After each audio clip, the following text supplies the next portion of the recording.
ஆலயா cotton வேட்டிகள் ஷர்ட்டுகள் wedding celebration. கெச்சு போடு 3 கெச்சு போட்டா 3வது கெச்சில் தான் நீ மாட்டி இருக்கிற. ஏதோ ராடு வச்சு குத்தி இருக்காங்க.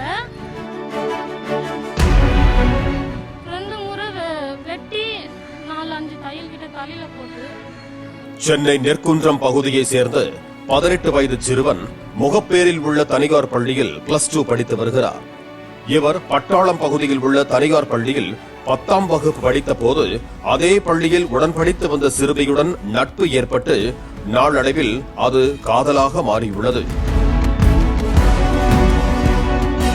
கடந்த சில மாதங்களுக்கு முன்பு இருவரின் காதல் விவகாரம் சிறுமியின் பெற்றோருக்கு தெரியவர உடனே சிறுமியை அவரது பெற்றோர் பள்ளிக்கு அனுப்பாமல் அய்யனாவரம் பகுதியில் உள்ள அவரது பெரியம்மாவின் வீட்டுக்கு அனுப்பி வைத்து பராமரித்து வந்துள்ளார். இந்த நிலையில் தான் வைத்திருந்த செல்போன் மூலம் சிறுமி தனது காதலனை இன்ஸ்டாகிராமில் தொடர்பு கொண்டிருக்கிறார். அப்போது வீட்டில் யாரும் இல்லை, நீ கிளம்பி வா என குறுஞ்செய்தி அனுப்பியதாக கூறப்படுகிறது. அந்த பொண்ணு போன் பண்ணி இவனை வர வச்சு அவங்க வீடு சாஸ்திரி பவன்ல இருக்கு, அவங்க பெரியம்மா வீடு அயனாவரத்துல இருக்கான். இந்த பொண்ணு அயனாவரம் வர வச்சு என் குழந்தைய உள்ள வர வச்சு அவங்க உள்ள போனவுடனே அவங்க பெரியம்மா டாப்பால் போட்டு இருக்கிறாங்க. டாப்பால் போட்டவுடனே என் குழந்தைய தனி ரூம்ல கூட்டு போய் டாப்பால் போட்டு 2 பேர் போயிட்டு அவங்க அப்பா வந்து வேஷ்டி சட்டை போட்டுன்னு இருந்தாராமா. அந்த வேஷ்டி சட்டையை அவுத்து வச்சுட்டு அந்த டிராயர்ல இருந்த கத்தி எடுத்து என் குழந்தை தலையில வெட்டி இருக்கிறாரு. அந்த சிறுவனும் வீட்டில் புத்தகம் வாங்க வெளியே செல்வதாக பெற்றோரிடம் கூறிவிட்டு ராபிடோ பைக் புக் செய்து அய்யனாவரத்தில் உள்ள காதலி தங்கியிருக்கும் உறவினர் வீட்டுக்கு சென்றுள்ளான். அங்கு காதலர்கள் இருவரும் தனி அறையில் பேசிக் கொண்டிருந்த போது வெளியே சென்ற காதலியின் பெரியம்மா வீட்டுக்கு வந்துள்ளார். காதலர்கள் இருவரும் வீட்டில் இருந்ததை பார்த்த அவர் உடனே கதவை மூடி சிறுவனை வெளியே செல்ல முடியாதவாறு வீட்டில் சிறை வைத்து சிறுமியின் தந்தைக்கு தகவல் தெரிவித்துள்ளார். புக்கு வாங்க போறேன்னு சொல்லிட்டு போனோம் சார்.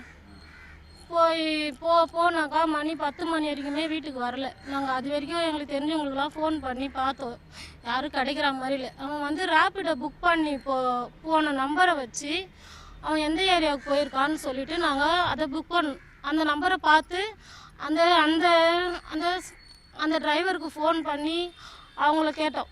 அவங்க வந்து லொக்கேஷனுக்கு சொன்னாங்க. ஆனால் அந்த ஏரியாவில் போய் நாங்கள் தேடி பார்த்தோம், கிடைக்கல. 10 மணி வரைக்குமே கிடைக்கல. உடனே சம்பவ இடத்திற்கு வந்த காதலியின் தந்தை பரியேறும் பெருமாள் பட பாணியில் சிறுவனை அறையில் அடைத்து வைத்து ஜாதி ரீதியாக திட்டி இரும்பு வளையத்தால் கொடூரமாக தாக்கியதாக கூறப்படுகிறது.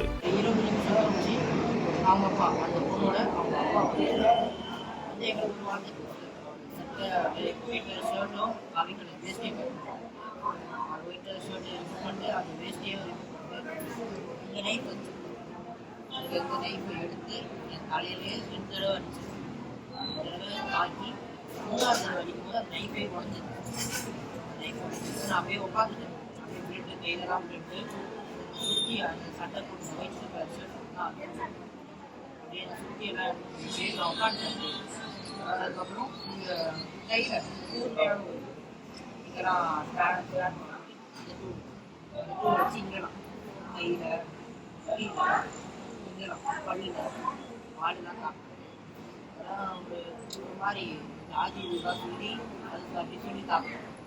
கத்தியால வெட்டி இருக்காங்க தலையில. 2 இடத்துல காயம் பட்டிருக்கு. அவன் சொல்றான் 2 முறை வெட்டிட்டு 3வது முறை வெட்டும் போது கத்தி உடஞ்சிடுச்சு அப்படின்னு இருக்காங்க. அந்த கையில ஏதோ இது போட அந்த முள்ளா இருக்கும்ல, அது கையில மாட்டி என் குழந்தை இப்படியே குத்தி இருக்கிறாங்க. இப்படியே குத்தி 2 கையில காயம் ஃபுல்லா 2 கையில இருக்குது. இவ்வளோ பெருசுக்கு வீங்கி போச்சு. 2 முட்டியும் நடக்க முடியல. குழந்தைக்கு முட்டியில அடிச்சிருக்கிறாங்க. இந்த காது இந்த சைடு பேக் சைடு இதெல்லாம் வீக்கமா இருக்குது. அவர் தாக்கியதில் ரத்தம் சொட்டிய போது காதலியின் தந்தை தனது வேட்டி சட்டையை கழற்றி வைத்துவிட்டு சிறுவன் அணிந்திருந்த மேல் சட்டையை வைத்து தரை முழுவதும் துடைக்க வலியுறுத்தி டார்ச்சர் செய்ததாகவும் பின்னர் அவரது மகனின் டி-ஷர்ட் ஒன்றை கொடுத்து காயம் தெரியாத வகையில் காவல் நிலையத்திற்கு அழைத்து வந்ததாகவும் சிறுவனின் தாயார் தெரிவித்துள்ளார். ரத்தம் கீழே இது பண்ணி அந்த குழந்தை சட்டையை அவுக்க சொல்லி அந்த சட்டையாலே அந்த ரத்தத்தெல்லாம் தொடச்சி அவங்க பையனோட டிஷர்ட் ஒன்று எடுத்து என் பையனுக்கு போட்டு விட்டு அங்கேருந்து ஏதோ ஒரு ஹாஸ்பிட்டலுக்கு போயிட்டு ஒரு ஊசி போட்டாங்களாமா. ஊசி போட்டு அப்புறம் ஸ்டேஷன் எடுத்து வந்து உட்கார வச்சு அங்கே அவங்க என்ன பண்ணாங்க எங்களுக்கு தெரியாது. அதுக்கப்புறம் எங்களுக்கு ஃபோன் வந்து நாங்கள் போய் பார்த்தா குழந்தை ரொம்ப டேமேஜாக இருக்கான். ரொம்ப பார்க்க முடியல எங்களுக்கு. மதியம் 2 மணிக்கு வெளியே சென்ற தனது மகன் இரவு 10 மணி ஆகியும் வீடு திரும்பாததால் சந்தேகமடைந்த சிறுவனின் பெற்றோர் ராபிடோ பைக் புக் செய்த இடத்தை வைத்து தேடி வந்தனர். அப்போது புளியந்தோப்பு காவல் நிலைய போலீசார் பெற்றோருக்கு போன் செய்து நடந்ததை தெரிவித்திருக்கிறார்கள். போலீஸ் ஸ்டேஷன்லேருந்து எங்களுக்கு ஃபோன் வந்துச்சு. G3 போலீஸ் ஸ்டேஷன்லேருந்து எங்களுக்கு ஃபோன் பண்ணாங்க. இது மாதிரி உங்கள் பையனை கூப்பிட்டு வந்து இங்கே விட்டுருக்குறாங்க, நீங்கள் வாங்க அப்படின்னு சொல்லிட்டு விட்டு போனோம். நாங்கள் போனாக்கா அவனை போய் பார்க்கும் போதெல்லாம் ஃபுல்லாக அடி, இதெல்லாம் பல் இதெல்லாம் அடி ஃபுல்லாக வீங்கி போய் கையெல்லாம் குத்தி இருக்கிறாங்க. ஏதோ ராடு வச்சு குத்தி இருக்காங்க. 2 முறை வெட்டி 4-5 தையல் கிட்ட தலையில் போட்டு. சிறுவன் உடலில் ரத்த காயங்கள் இருப்பதை கண்டு அதிர்ச்சி அடைந்து சிறுமியின் தந்தையிடம் சிறுவனின் பெற்றோர் வாக்குவாதத்தில் ஈடுபட்டதாக கூறப்படுகிறது. அங்கிருந்த போலீசார் விசாரணை நடத்தி இந்த சம்பவம் அய்யனாவரம் பகுதிக்கு உட்பட்டுள்ளதால் அய்யனாவரம் காவல் நிலையத்திற்கு சென்று புகார் அளிக்குமாறு கூறி இருவரையும் அய்யனாவரம் காவல் நிலையத்திற்கு அனுப்பி வைத்திருக்கிறார்கள். நாங்கள் என்ன பண்ணோம், அவங்க கேஸ் எடுக்க சொன்னாங்க. அவங்க எடுக்க மாட்டேன்னு சொல்லிட்டாங்க. இது நாங்கள் அங்கே நடந்த இடத்துல தான் நீங்கள் பார்க்கணும், இங்கே எடுக்க முடியாது அப்படி சொல்லிட்டாங்க. அப்புறம் நாங்கள் அய்யனாவரம் அனுப்புனாங்க. அங்கேயும் இது பண்ணலை. அப்புறம் இன்னொரு அது என்ன ஸ்டேஷன் அது போயிட்டு அங்கே போனதுக்கு அப்புறம் தான் கேஸ் எடுத்தாங்க. பின்னர் காயமடைந்த சிறுவனை அவரின் பெற்றோர் காவல் நிலையத்தில் இருந்து அழைத்துச் சென்று கீழ்ப்பாக்கம் மருத்துவமனையில் சிகிச்சைக்காக சேர்த்தனர். மேலும் சிறுவனை தாக்கிய நபர்கள் மீது கடும் நடவடிக்கை எடுக்க வேண்டும் என சிறுவனின் தாய் தலைமை செயலக காலனி காவல் நிலையத்தில் புகார் அளித்தார். ஆனால் அப்பயும் என் குழந்தைய விடலை. நான் கேஸ் ஸ்டேஷனில் விடலை, எங்கள் ஹாஸ்பிட்டல் கூட்டு போகிறதுக்கு விடலை. எங்கள் வற்புறுத்தல் கட்டாயமாக தான் நாங்கள் கூட்டு போய் KMCயில் அட்மிட் பண்ணி இப்போ வச்சிருக்கோம். இதனைத் தொடர்ந்து மாணவனை கொடூரமாக தாக்கிய மாணவியின் தந்தை சரவணன் மற்றும் உறவினர் லோகேஷ் ஆகியோர் மீது வழக்கு பதிவு செய்து கைது செய்யப்பட்டிருக்கிறார்கள். மாணவனை தாக்கிய விவகாரத்தில் சிறுமியின் தந்தை சரவணன் மீது SC/ST சட்டத்தின் கீழ் வழக்கு பதிவு செய்து போலீசார் கைது நடவடிக்கை மேற்கொண்டிருப்பது குறிப்பிடத்தக்கது. இதுகுறித்து பேசிய சிறுவனின் தந்தை 3 முறை ஸ்கெட்ச் போட்டோம், 3வது ஸ்கெட்சில் தான் நீ மாட்டினாய் என்று சிறுமியின் தந்தை சரவணன் தனது மகனிடம் கூறியதாக தெரிவித்துள்ளார்.